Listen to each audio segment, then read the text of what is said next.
السلام علیکم لسنرز، آج ہم ناول ریڈ کرنے جا رہی ہوں۔ وہ ہے ماسیل قصہ بتسازوں کا سلفائڈ سیزن 2 جو کہ تحریر ہے نور راجپوت کی۔ چلیے شروع کرتے ہیں اس کی قسط نمبر 16۔ رومیو نے ہاں کر دی تھی۔ پہلی بار وہ اسکول کی کسی تقریب میں حصہ لے رہا تھا۔ اس کی ایکٹنگ اچھی تھی۔ جب وہ پلے کی ریہرسل کر رہے تھے ادم ایکٹنگ سے زیادہ ڈائریکشن پر فوکس کر رہا تھا۔ وہ ہر چیز پرفیکٹ چاہتا تھا۔ وہ آج کل خوش تھا۔ وہ دل سے سارے کام کر رہا تھا۔ اس نے آج کل مجسمہ سازی پر طبی توجہ ہٹائی ہوئی تھی۔ 10 دن اس نے اس پلے کو دیے تھے۔ ہیزل ایکٹنگ میں بہترین تھی۔ اسے اسکول کے سبھی ٹیچرز ایکٹنگ کی طرف جانے کا کہہ رہے تھے۔ وہ جتنی خوبصورت تھی اتنی ہی قابل بھی تھی۔ دونوں ایک دوسرے کی طرف تیزی سے اٹریکٹ ہوئے تھے۔ پھر 10 دنوں بعد رومیو جولیٹ کو دیکھ کر پورا اسکول حیران رہ گیا۔ دونوں کے ڈائلاگز، دونوں کی باڈی لینگویج بہترین تھی۔ وہ اسٹوڈنٹس کم جبکہ اداکار زیادہ لگ رہے تھے اور یہاں سے دونوں کی دوستی کی شروعات ہوئی تھی۔ ہیزل اپنے کیریئر کو لے کر بہت سنجیدہ تھی۔ دونوں نے اسکول ایک ساتھ پاس کیا اور پھر ایک ہی کالج میں ایڈمیشن لے لیا۔ ادم اپنی پڑھائی پر توجہ دینے لگا تھا۔ تم کیا بننا چاہتے ہو؟ وہ دونوں کیفے میں بیٹھے تھے جب ہیزل نے پوچھا۔ اس کے کھلے بال کندھوں پر بکھرے تھے۔ وہ فرسٹ ایئر میں تھی پر کسی یونیورسٹی اسٹوڈنٹ سے زیادہ سمجھدار تھی۔ گھر والے چاہتے ہیں میں ڈاکٹر بنوں اور اس فیلڈ میں بہت آگے جاؤں، ایک کامیاب سرجن۔ وہ ہنس دیا تھا۔ اور تم کیا چاہتے ہو؟ اس کے سوال پر ادم نے سر اٹھا کر ہیزل کو دیکھا۔ ایک بت ساز، وہ گیا ہوا۔ ضرور بننا، فیملی جائے بھاڑ میں۔ وہ اپنی فیملی سے نفرت کرتی تھی، زیادہ تر غصے میں رہتی۔ اور تم کیا بننا چاہتی ہو؟ اب کی بار ادم نے پوچھا۔ میں وہ بننا چاہتی ہوں جو میری فیملی کو تکلیف دے، درد دے، میرے باپ کو جلا کر راکھ کر دے، سب کو بھسم کر دے۔ اس نے کس قدر خوفناک انداز میں کہا کہ ادم چونک گیا۔ وہ خوبصورت ہونے کے ساتھ ساتھ ظالم بھی تھی۔ اس کا چہرہ سپاٹ تھا، تاثرات سے عاری، البتہ آنکھوں سے شعلے لپک رہے تھے۔ اس کا کیا مطلب ہوا؟ وہ الجھا۔ یہی کہ کوئی پتہ نہیں۔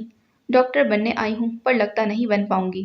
وہ مسکرا دی۔ چہرے کے تاثرات فوراً ہی نرم پڑ گئے، جبکہ ادم پل پل رنگ بدلتی ہیزل کو دیکھ کر رہ گیا تھا جس کے ارادے وہی جانتی تھی۔ وہ دوبارہ سو نہیں پایا تھا۔ پزل باکس کو ہاتھ میں تھامے خاموشی سے لاؤنج کے صوفے پر بیٹھا تھا۔ اس کا پزل باکس جسے کھولنے کی کوشش میں وہ لگا ہوا تھا۔ ایک دروازہ کھل چکا تھا۔ اب سامنے گھڑی تھی۔ کوئی وقت درکار تھا، ایسا وقت جسے وہ گھڑی پر لاتا تو ایک تالا مزید کھل جاتا۔ وہ الجھا ہوا تھا، تھک گیا تھا۔ اس نے پزل باکس صوفے پر رکھا اور صوفے کی بت سے گردن ٹکا دی تھی۔ اس کا چہرہ اب اوپر کی جانب تھا۔ وہ خاص وقت کون سا تھا جسے اس پزل باکس پر رقم کر دیا گیا تھا؟ وہ سوچ رہا تھا۔ اچانک فجر کی آواز اس کی سماعت سے ٹکرائی۔ فجر کا وقت ہو چکا تھا۔ وہ چونک کر سیدھا ہو بیٹھا۔ مؤذن پورے جذب سے اذان دے رہا تھا۔ پہلے پہر کی اس خاموشی میں سنائی دیتی خوبصورت اذان کی آواز اسے سکون پہنچانے لگی۔ اس کی آنکھیں اب بند ہونے لگی تھیں۔ اچانک وہ چونک گیا۔ پہلا پہر؟ وہ بڑبڑایا۔ 7 پہروں کی کہانی۔ اذان ہو چکی تھی۔ اس نے پزل باکس اٹھا لیا۔ عجیب و غریب سا پزل باکس جسے وہ لمبے عرصے سے سلجھانے کی کوشش کر رہا تھا۔ پہلا پہر کیا تھا؟ کیا ہو سکتا تھا؟ اس کی نظریں لکڑی کے پزل باکس پر جمی تھیں۔ ایک اشارہ مل چکا تھا۔ وہ تیزی سے اٹھا۔ نماز پڑھنے مسجد جانے کا ارادہ کرتے وہ سیڑھیاں پھلانگتا اوپر اپنے کمرے میں آیا تھا۔ پزل باکس کو وہیں چھوڑ کر جیکٹ پہنتے وہ کمرے کو لاک کرتے اب تیزی سے مسجد کی جانب رواں تھا۔ اس کا ذہن جو کچھ دیر پہلے تھکا ہوا تھا اب تیزی سے کام کر رہا تھا۔ آخر مسٹر ماسیل جیت ہی گئے۔ ایما جان، محبت کے آگے بڑے بڑے ہار جاتے ہیں۔ روز بہت خوش تھی۔ اسے تو یقین ہی نہیں آ رہا تھا کہ جبکہ ایمان خاموش بیٹھی تھی۔ اس کی آنکھیں سرخ تھیں۔ اسے مائیگرین ہو رہا تھا۔ مسلسل سوچنے اور لیپ ٹاپ پر کام کرنے کی وجہ سے مائیگرین کا اٹیک ہوا اور اب وہ تکلیف میں تھی۔ تم نے بہت اچھا کیا ایما۔ مسٹر ماسیل تمہیں بہت خوش رکھیں گے۔ ایما آئی ایم سو ہیپی، وہ اس کا گال چومتے ہوئے بولی جبکہ ایما نے زبردستی مسکرانے کی کوشش کی۔ وہ اسے کیسے بتاتی؟ وہ اپنے راز اپنے تک رکھتی تھی، پھر روز کو کیسے بتاتی؟ وہ بھی اتنی بڑی بات۔ گھوم پھر کر دماغ ایک ہی جگہ پر رکتا تھا۔ اسے جاب کرنی تھی اور جلد از جلد حشام جبیل کے پیسے واپس لوٹانے تھے۔ روز اپنے جوش میں جانے کیا کیا بول رہی تھی جبکہ ایمان خالی خالی نظروں سے اسے دیکھ رہی تھی اور ذہن کہیں اور الجھا ہوا تھا۔ کیا ہوگا جب روز کو حقیقت پتہ چلے گی؟ وہ آئینے کے سامنے بیٹھی تھی، غور سے اپنا جائزہ لے رہی تھی۔ اس کی سبز آنکھوں کے نیچے گہرے حلقے پڑ گئے تھے۔ اس کی رنگت بھی پہلے کی نسبت ماند پڑ چکی تھی۔ وہ ایک ماڈل تھی۔ اسے اپنا بہت سارا خیال رکھنا تھا، لیکن اس کی ڈرنک کی عادت نے اس کی صحت کو بری طرح متاثر کیا تھا۔ اس نے کیبن سے سگریٹ کا پیکٹ نکالا، سگریٹ نکال کر لبوں میں دبایا اور لائٹر جلایا۔ وہ سگریٹ سلگانے ہی والی تھی کہ اس کی سماعت میں عبدل کا جملہ ٹکرایا تھا، آئندہ اسموکنگ نہیں کرو گی۔ اس کے ہاتھ تھم گئے، اس نے سگریٹ پھینک دیا۔ وہ عبدل کو پچھلے 2 سالوں سے جانتی تھی، لیکن اسے آج تک سمجھ نہیں پائی تھی۔ وہ پل پل رنگ بدلتا تھا۔ اس نے 1 مہینہ بھی جاب نہیں کی تھی۔ جب ہیزل نے اسے ڈرائیور رکھا تھا، وہ ماڈل تھی، اسے شوٹنگ کے سلسلے میں دوسرے ملکوں اور شہروں میں آنا جانا پڑتا۔ اس نے ایک پروجیکٹ کیا تھا جس سے وہ سپر اسٹار بن گئی تھی۔ ہیزل اس انڈسٹری میں بہت سوچ سمجھ کر چلی تھی۔